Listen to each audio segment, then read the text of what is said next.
Hello friends, welcome back to my channel learners 24/7। और मैं प्रियंका शर्मा आपके लिए लेकर आई हूँ एक नई वीडियो जिसमें हम 2000 यूपीपीसीएस 2021 का पेपर सॉल्व करेंगे, जिसमें हम 50 क्वेश्चंस की क्वेरीज को सॉल्व करेंगे जो आपकी आगामी परीक्षा के लिए अत्यंत महत्वपूर्ण और उपयोगी है। तो फ्रेंड्स, जैसे कि मैंने पहले की वीडियो में भी आपको बताया था कि मेरी टेस्ट सीरीज़ क्रम चल रहा है, जिसमें आपका यूपीपीसीएस का 150 प्रश्न आते हैं, जिसमें से हम 50-50 प्रश्न करने की सीरीज़ लगा रहे हैं, जिसमें सीरीज़ 1-2 हम कंप्लीट कर चुके हैं और ये सीरीज़ थर्ड की बारी है। तो लेट्स बिगिन स्टार्ट फ्रेंड्स। बिना देरी के वीडियो को शुरू करते हैं। और प्रश्न संख्या 101 है आपके सामने, जो विदेशी यात्रियों को उनके भारत आने के कार्यक्रम अनुसार व्यवस्थित कीजिए के बारे में पूछा गया। तो इसमें विलियम हॉकिंस, रॉल्फ विच, सर थॉमस रो, निकोलस थाउटन, तो विच ऑफ द ऑप्शंस। तो यहाँ पे फ्रेंड्स आपका जो ऑप्शन ए है वो यहाँ पर करेक्ट हो जाएगा। ऑप्शन ए यहाँ पर आपका फ्रेंड्स करेक्ट हो जाएगा कि जो रॉल्फ विच है वो आपका सबसे पहले आता है, फिर विलियम हॉकिंस सेकंड में आता है और निकोल टाउटन थर्ड में आता है और सर थॉमस रो यानी कि फोर्थ लास्ट में आता है। तो इस तरीके से आपका ऑप्शन यहाँ पर फ्रेंड्स ए ठीक हो जाएगा। प्रश्न संख्या 102 देखेंगे फ्रेंड्स, जिसमें लिखा है कि पूंजी निर्माण के संदर्भ में कौन से कथन सही हैं।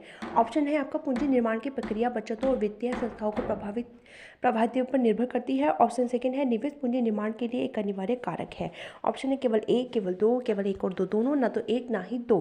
तो यहाँ पर ऑप्शन आपका जो है फ्रेंड्स सी ऑप्शन ठीक हो जाएगा। एक और दो दोनों, बोथ आर वन और टू, यानी कि पूंजी निर्माण की प्रक्रिया बचतों और वित्तीय संस्थाओं की प्रभाविता पर निर्भर करती है और निवेश पूंजी निर्माण के लिए एक अनिवार्य कारक है। इसी क्रम में बढ़ते हुए ऑप्शन प्रश्न संख्या 103 देखेंगे फ्रेंड, जो आपको मैच द फॉलोइंग है कि जैवमंडल और अवस्थिति है। जो सिमलीपाल जैवमंडल है वो आपका ओडिशा में स्थित है। तो यहाँ पर ये मैं इसे उड़ीसा में टच कर देती हूँ। तो इस तरीके से आप पाएंगे कि ए का यहाँ पर मैंने सीधा फोर्थ लगा दिया, तो ए और बी दोनों ही ऑप्शन हो सकते हैं। इस तरीके से आप एलिमिनेट करने की कोशिश करेंगे तो आपके लिए ईजी होगा कि दो ऑप्शन में से आप कोई एक करेक्ट लगा पाए। फिर उसके बाद जो पंचमढ़ी है वो मध्य प्रदेश से संबंधित है। तो और इसके बाद सी जो है नंदा देवी उत्तराखंड से संबंधित है, जहाँ आपने सुना होगा कि नंदा देवी नामक मंदिर भी है, जो देवी का मंदिर है। तो ये नंदा देवी जो है यहाँ पे करेक्ट हो जाएगा। तो इस तरीके से बी ऑप्शन आपका यहाँ पर फ्रेंड्स करेक्ट हो जाता है और नौकरी जो बचा मेघालय को कोड करता है। तो इस तरीके से 103 का जो प्रश्न है बी ऑप्शन यहाँ पे आपका फ्रेंड ठीक हो जाएगा। प्रश्न संख्या 104 देखेंगे, जिसमें पूछा गया है कि 1926 में गठित नौजवान सभा का प्रारंभिक सदस्य कौन नहीं था। भगत सिंह, छबिलदास या यशपाल या अंबिका चक्रवर्ती।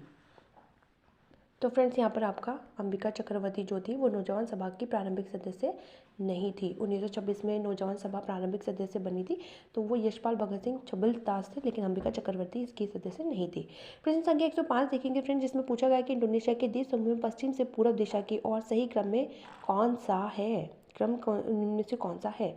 तो जावा, सुमात्रा, लोम्बोक, बाली, सुमात्रा, जावा, बाली, लोम्बोक, सुमात्रा, जावा, लोम्बोक, बाली या बाली, सुमात्रा, जावा, लोम्बोक। तो आपको इसी का ऑप्शन मुझे बताना है। तो यहाँ पे फ्रेंड्स आपका बी ऑप्शन यहाँ पर ठीक हो जाएगा। सुमात्रा, जावा, बाली, लोम्बोक, यहाँ पर ये पूर्व दिशा की ओर से, पश्चिम से पूर्व दिशा की ओर का सही क्रम में है। सुमात्रा है, फिर जावा है, फिर बाली है, फिर लोम्बोक है। इसे एक बार आप अपने जोग्राफिकल मैप में ज़रूर देख लेंगे फ्रेंड्स। प्रश्न संख्या 106 देखेंगे, जिसमें पूछा गया है कि भारतवर्ष में खारे पानी की सबसे बड़ी झील है। तो ये सबसे बड़ी झील कहाँ पर है ये भी आपको बताना है। तो ये सांभर की झील है। सबसे खारे पानी की जो झील है वो सांभर की झील है, लेकिन ये कहाँ पर स्थित है ये आप मुझे अभी भी कमेंट बॉक्स में लिखेंगे। सॉरी। प्रश्न संख्या 107 देखेंगे, जिसमें पूछा गया है कि किस स्थान पर भारत में प्रथम नगर निगम स्थापित किया गया है। ऑप्शन है आपके कोलकाता, मद्रास, बॉम्बे, दिल्ली। तो यहाँ पर मद्रास जो है सबसे पहले यहाँ पर नगर निगम स्थापित किया गया था। प्रश्न संख्या 108 देखेंगे इसी क्रम में बढ़ते हुए फ्रेंड्स कि प्रश्न पूछा है नोबेल पुरस्कार विजेता अमर्त्य सेन द्वारा लिखित कौन सी पुस्तक 2021 में प्रकाशित हुई थी। तो यहाँ पर आपका जो सही जवाब है फ्रेंड्स हो जाएगा ऑप्शन 108 का सी, होम इन द वर्ल्ड जो था वो 2021 में अमर्त्य सेन द्वारा ये नोबेल पुरस्कार के लिए विजेता हुई थी किताब चयनित। तो प्रश्न संख्या 109 देखेंगे, सेंसेक्स बॉम्बे स्टॉक एक्सचेंज जो बीएसई का प्रचलित सूचकांक है वो बीएसई में सूचीबद्ध कितनी ब्लू चिप कंपनियों से इसका मापन होता है। तो 20, 30, 25, 10। तो यहाँ पे ऑप्शन बी आपका फ्रेंड्स करेक्ट हो जाएगा 30, यानी कि ब्लू चिप BSE में सूचीबद्ध 30 ब्लू चिप कंपनियों से इसका मापन होता है। किसका होता है? सेंसेक्स बॉम्बे स्टॉक एक्सचेंज का। ये आपका करंट से रिलेट करता हुआ प्रश्न था फ्रेंड्स, इसको ध्यान में रखिएगा। प्रश्न संख्या नीचे दिए गए तथ्यों पर ध्यान दीजिए। इसमें ऑप्शन है भारत के प्रथम मुख्य निर्वाचन आयुक्त सुकुमार सेन थे, और ऑप्शन सेकेंड है भारत की पहली महिला मुख्य निर्वाचन आयुक्त रमा देवी थी। तो यहाँ पर ऑप्शन सी आपका करेक्ट हो जाएगा। तो ये दोनों ही सही है, बहुत हार्दी सी। तो यहाँ पर 110 का आपका ऑप्शन सी सही हो गया।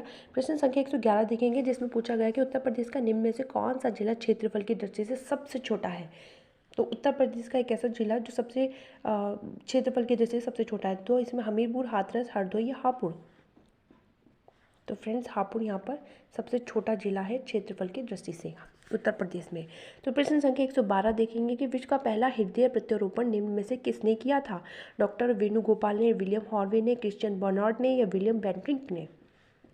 तो ये क्रिश्चियन बेनार्ड ने हृदय प्रत्यारोपण सबसे पहला हृदय प्रत्यारोपण यानी कि हार्ट का जो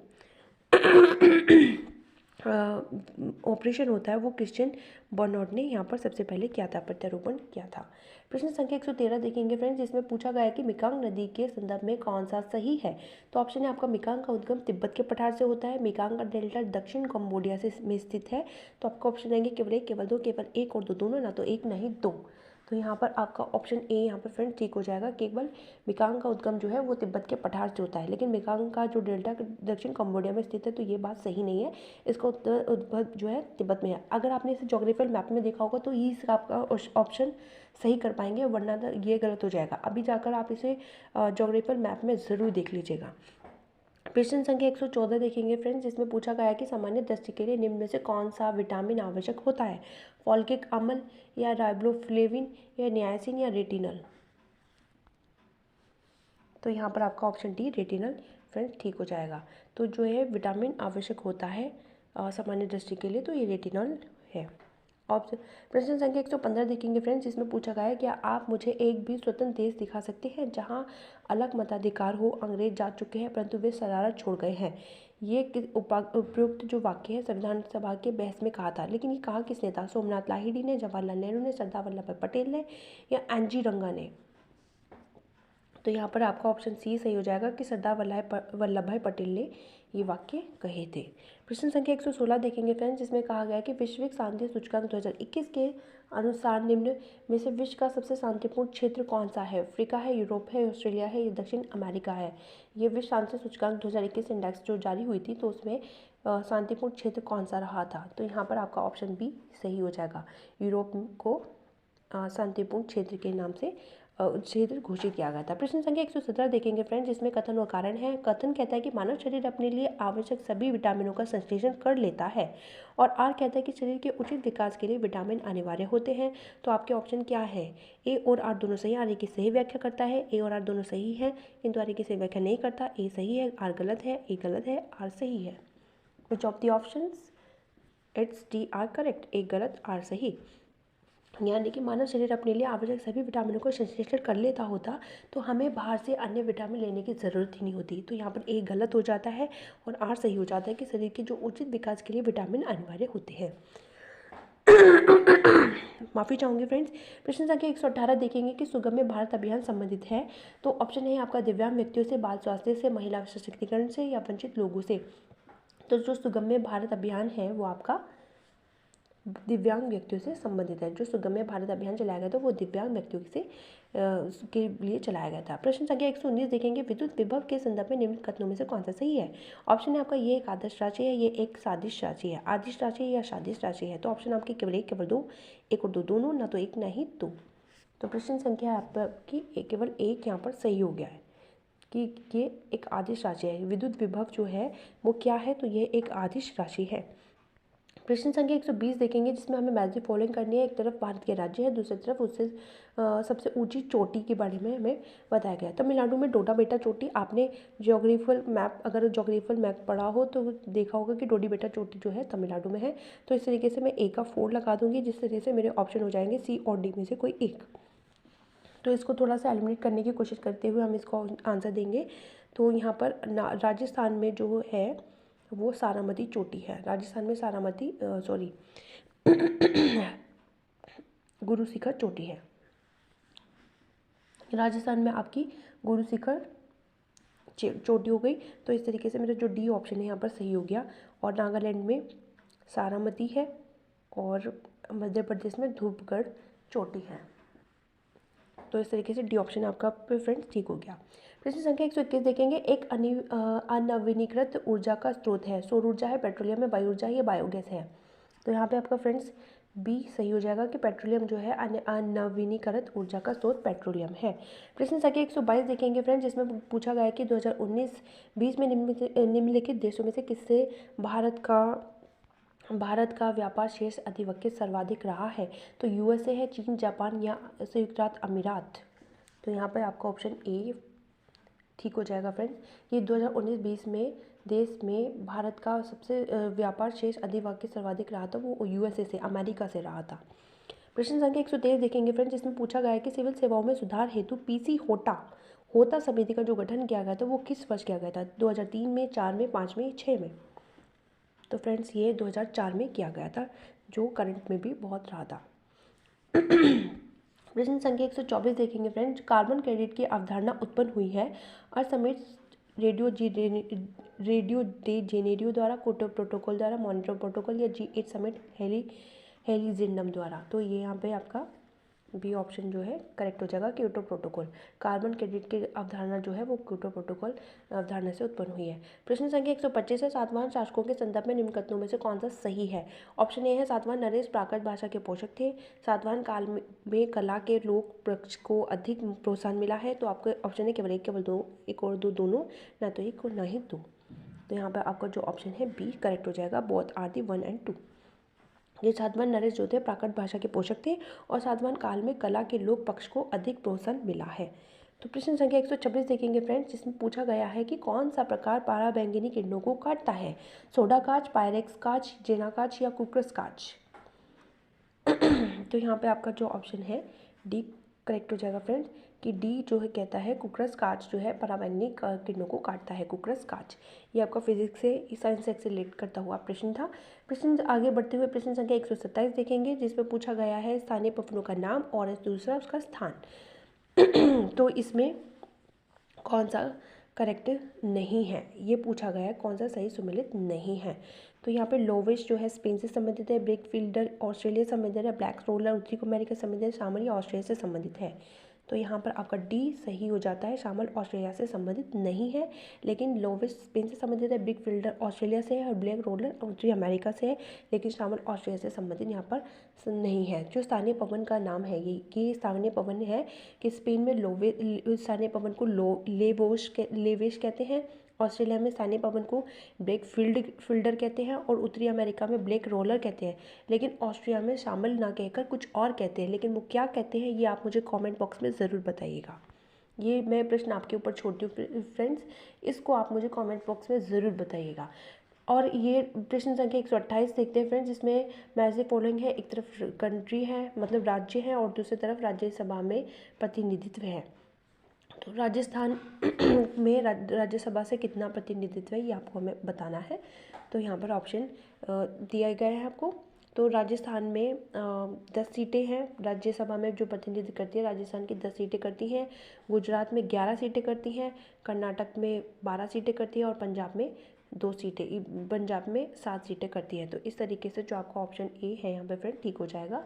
तो 128 का जो ऑप्शन ए है यहाँ पर करेक्ट हो जाएगा। क्रम में पढ़ते हुए प्रश्न संख्या 139 देखेंगे, 29 माफ़ कीजिएगा। प्रश्न संख्या 2021 में ऑस्कर जो अवार्ड था for the best motion picture का पुरस्कार जीतने वाली फिल्म नेमिंड का जो निर्देशन निम्न में से किसने किया था। तो स्लेयर जोहाउ ने किया था, एमरॉल्ड फेनल ने किया था, ली इसाक जुंग ने किया था, थॉमस विंटर्सबर्ग ने किया था। तो यहाँ पे ऑप्शन ए यहाँ पे परफेक्टली ठीक हो जाएगा। स्लेयर जोहाउ ने Oscar award for best motion picture का पुरस्कार जीतने वाली फिल्म ये नॉमलैंड नामक निर्देशन स्लेयर जोहाउ ऑस्कर अवार्ड नामित बनी थी। 2021 में करंट में रहा था। तो आप जैसे इसी प्रश्न से अनुमान लगा सकते हैं कि अगर ऑस्कर अवार्ड कोई फिल्म जीती है तो उससे रिलेट करता हुआ करंट अफेयर में ये क्वेश्चन आपका स्टेट पीसीएस में बना है।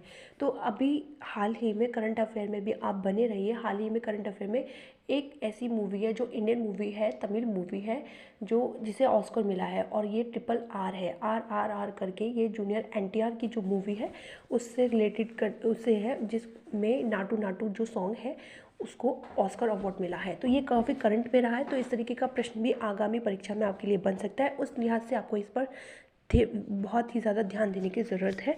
तो उसका भी आप ध्यान रखिएगा, करंट अफेयर भी बराबर आप करते रहिएगा। प्रश्न संख्या 130 देखिए। प्रश्न संख्या 30 में सही सुमेलित नहीं है वो बताना है। एक तरफ राजस्थान है और दूसरी तरफ जनजाति है। तो अलास्का में कोरयाक जनजाति है, बोर्निया में पुनान है, अरब मुस्तल में रुवाला है, स्वीडन और फिनलैंड में लैप्स है। तो इसमें से जो सही सुमेलित नहीं है हमें उसी का उत्तर देना है। तो यहाँ पर ए आपका ऑप्शन जो है करेक्ट हो जाएगा। अलास्का में कोरयाक जो जनजाति है वो सही सुमेलित नहीं है। अलास्का में कोरयाक जाति नहीं है। प्रश्न संख्या 131 देखेंगे फ्रेंड्स, जिसमें पूछा गया है कि पंचायती राज पर निम्न समितियों पर विचार कीजिए और इन्हें कालक्रमानुसार व्यवस्थित कीजिए। अशोक मेहता समिति, LM सिंघवी समिति, BR मेहता समिति, JKV राव समिति।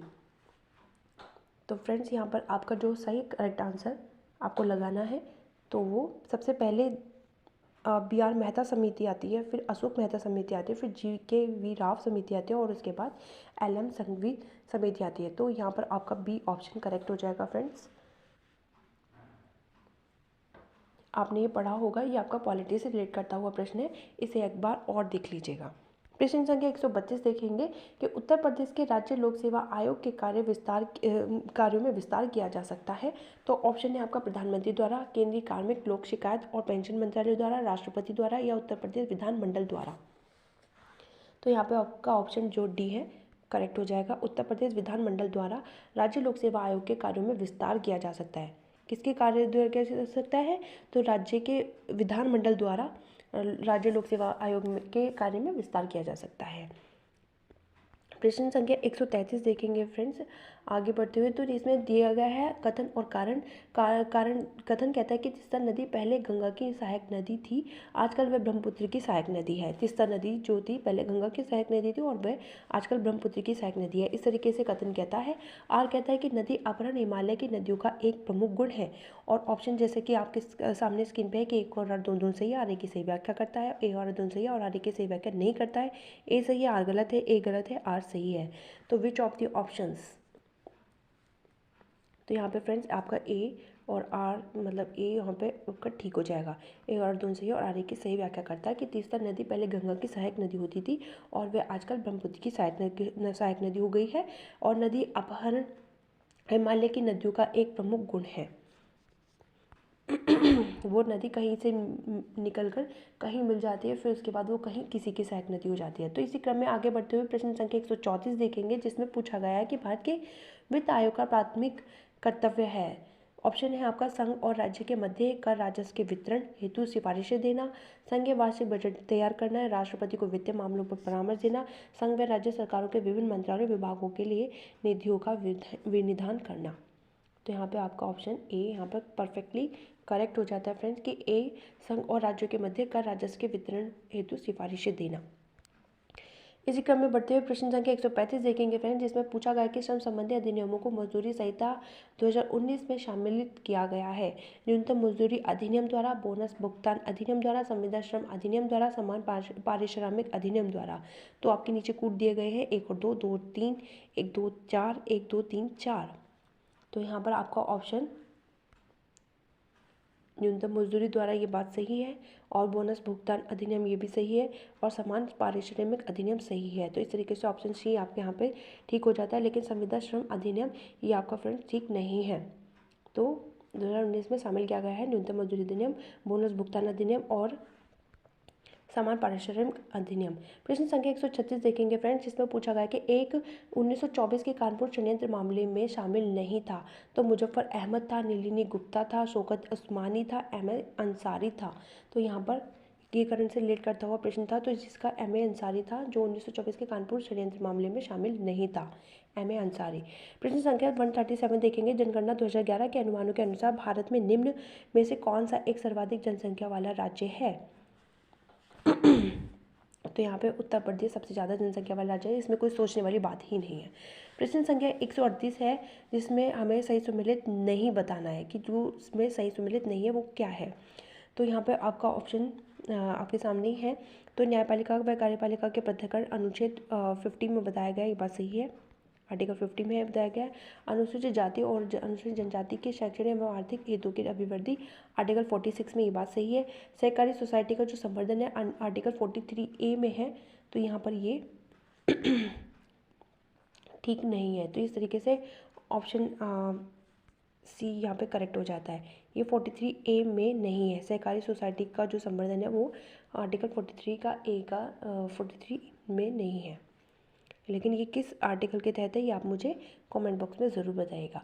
प्रश्न संख्या 139 देखेंगे, जिसमें अंटार्कटिका में भारत का स्थायी और उसके द्वारा परिचालित अनुसंधान स्टेशन है। ऑप्शन है आपका भारतीय और आर्य, बी है भारतीय और दक्षिण गंगोत्री, भारतीय और मैत्री, दक्षिण गंगोत्री और मैत्री।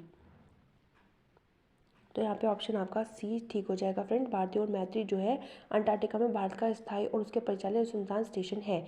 ये अंटार्कटिका में भारत के स्टेशन है भारतीय और मैत्री के नाम से। तो इसको थोड़ा ध्यान में रखिएगा फ्रेंड्स प्रश्न को, क्योंकि ये रिपीट हो सकता है। नेक्स्ट क्वेश्चन है 140, जिसमें हमें सही सुमेलित नहीं मिलाना है। एक तरफ खिलाड़ी का नाम है, दूसरा टोक्यो ओलंपिक 2020 में विजेता पदक है। तो इसमें जो सही सुमेलित नहीं है वो हमें बताना है। तो पीवी सिंधु कांस्य पदक जीती थी, लेकिन बजरंग पुनिया रजत पदक जीती थी, ये बात सही नहीं है। वो भी शायद कांस्य पदक ही जीती थी। मीराबाई चानू ये रजत पदक जीती थी, नीरज चोपड़ा भी स्वर्ण पदक जीते थे, लेकिन बजरंग पुनिया जो थे वो शायद सिल्वर जीते थे, वो रजत पदक नहीं जीते थे। प्रश्न संख्या 141 देखेंगे। नीति आयोग द्वारा चलाए जा रहे आकांक्षी जिला कार्यक्रम के अंतर्गत उत्तर प्रदेश के कितने जिलों को जून 2022 तक शामिल किया गया है? तो प्रश्न को अच्छे से पढ़ने के बाद आप इसका जवाब अच्छे से दीजिए।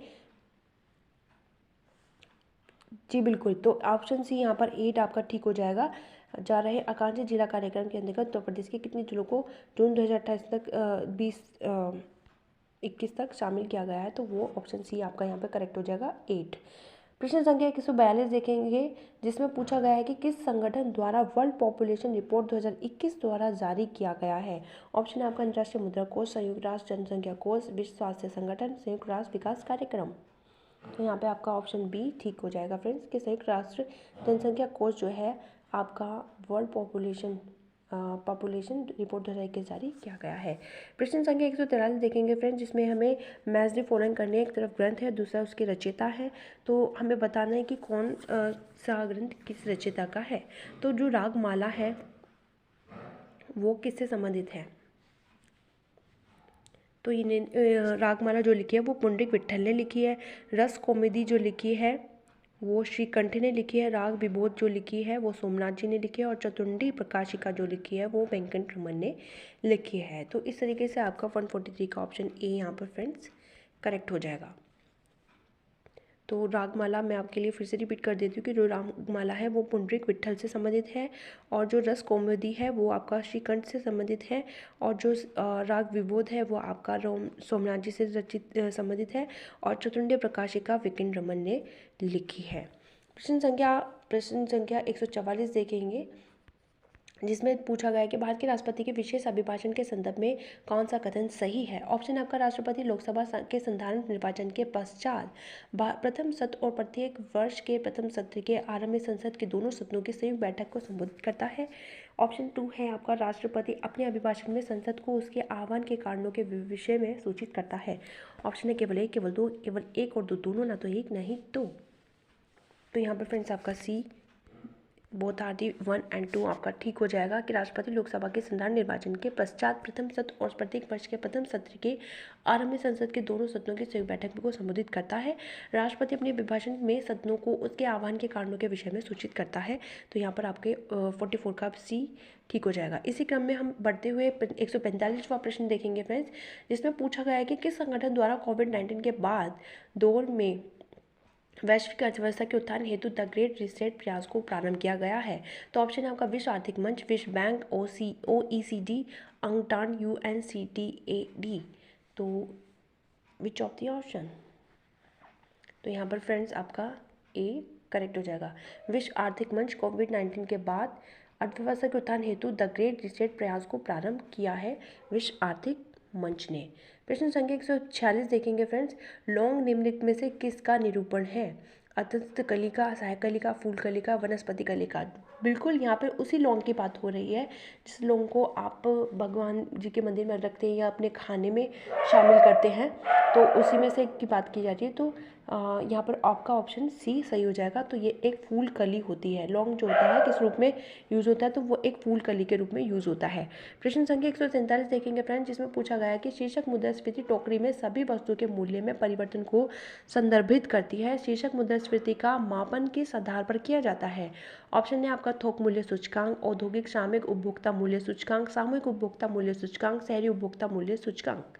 तो यहाँ पे आपका ऑप्शन सी परफेक्टली करेक्ट हो जाएगा कि सामूहिक उपभोक्ता मूल्य सूचकांक जो है वो शीर्ष मुद्रास्फीति के मापन के आधार पर आधारित किया जाता है। प्रश्न संख्या 148 के क्रमानुसार देखेंगे तो ए और आर कथन और कारण जैसे कि दिया गया है। तो वित्त आयोग के अध्यक्ष व सदस्य की योग्यताओं का निर्धारण भारत का राष्ट्रपति करता है, और आर कहता है कि अध्यक्ष व सदस्यों की नियुक्ति भारत के राष्ट्रपति के द्वारा होती है। तो ऑप्शन है आपका ए और दोनों सही है, आर ए की सही व्याख्या करता है, ए और आर दोनों सही है और आर ए की सही व्याख्या नहीं करता है। ए सही है, आर गलत है, ए गलत है, आर सही है। Which of the option? तो डी यहाँ पर आपका करेक्ट हो जाएगा। ए गलत है और आर सही है। वित्त आयोग के जो अध्यक्ष होते हैं वो सदस्य की योग्यताओं का निर्धारण भारत का राष्ट्रपति करता है। तो यहाँ पर ये गलत है। तो वित्त आयोग के जो अध्यक्ष है उसकी राष्ट्रपति निर्धारण योग्यताओं का निर्धारण वो नहीं करते हैं। तो जो आर है वो अध्यक्ष व सदस्यों की नियुक्ति भारत के राष्ट्रपति के द्वारा होती है। तो वित्त आयोग के जो अध्यक्ष की नियुक्ति होती है, जो उसके सदस्यों की नियुक्ति होती है, वो भारत के राष्ट्रपति द्वारा की जाती है। ये आपका पॉलिटी से रिलेट करता हुआ प्रश्न था। इस प्रश्न से रिलेट करते हुए उसकी पूरी व्याख्या, उसका पूरा एक्सप्लेनेशन आप अब जाके अपनी एम लक्ष्मीकांत की बुक में पूरा डिस्क्रिप्टिव तो पर से इसे पढ़ लीजिएगा, एक बार इसे ध्यान से देख लीजिएगा। इस प्रश्न संख्या 49 को देखते हैं, जिसमें हमें मैच द फॉलोइंग लगाना है। एक और प्लानिंग दी गई है, दूसरी तरफ प्रारंभ वर्ष दिए गए हैं। तो प्लानिंग में आम आदमी बीमा योजना दिया गया है, तो वो किससे संबंधित है? 2021 में आया था, 2016 में आया था, 2007 में आया था, 2018 में आया था। तो इसको आपको क्रम अनुसार लगाना है। तो यहाँ पे जो आम आदमी बीमा योजना है वो 2007 में आया था, और पीएम आत्मनिर्भर जो स्वास्थ्य भारत योजना है वो 2021 में आई थी, और प्रधानमंत्री जन आरोग्य जो योजना है वो सन 2018 में आई थी, और प्रधानमंत्री सुरक्षा बीमा जो योजना है वो सन 2016 में आई थी। तो इस तरीके से क्रमानुसार आपका ऑप्शन सी यहाँ पर परफेक्टली करेक्ट हो जाता है। 149 का ऑप्शन सी करेक्ट हो जाएगा। इस वीडियो का अंतिम प्रश्न संख्या 150 को देखेंगे फ्रेंड्स। तो इसमें पूछा गया है कि किसने कभी भी भारतीय राष्ट्रीय कांग्रेस के किसी भी अधिवेशन की अध्यक्षता नहीं की है? तो ऐसे कौन से ये महानेता हैं जो लाला लाजपत राय है, बाल गंगाधर तिलक है, गोपाल कृष्ण गोखले हैं या सुभाष चंद्र बोस है? तो बिल्कुल ही इसमें बाल गंगाधर तिलक जो है इन्होंने कांग्रेस की अधिवेशन की अध्यक्षता नहीं की है। बाल गंगाधर तिलक ने अध्यक्षता नहीं की है। जब से कांग्रेस अस्तित्व में आई है, सन 1885 में कांग्रेस का गठन हुआ था, तो उसके बाद से वे क्रमानुसार इसका जो अधिवेशन बनता रहा है, अधिवेशन पहला, द्वितीय, तीसरा, तो कोई ना कोई इसकी अध्यक्षता करता रहा है। जैसे लाला लाजपत राय इसकी अध्यक्षता करते रहे हैं, उसके बाद गोपाल कृष्ण गोखले की है, फिर उसके बाद सुभाष चंद्र बोस ने किया है, लेकिन बाल गंगाधर तिलक ऐसे थे जिन्होंने इसकी अध्यक्षता नहीं की है। तो फ्रेंड्स ये था आज का वीडियो, जिसमें हमने 50 प्रश्नों को शामिल किया था। ये 2021 का प्रीवियस ईयर का पेपर था, जिसमें हमने पूरा पेपर कवर कर लिया है। 150 प्रश्न इस पेपर के हो चुके हैं। जो अगली सीरीज़ आएगी वो सन 2020 की होगी, जिसके हम 50-50 करके सीरीज़ को लेकर के आएंगे।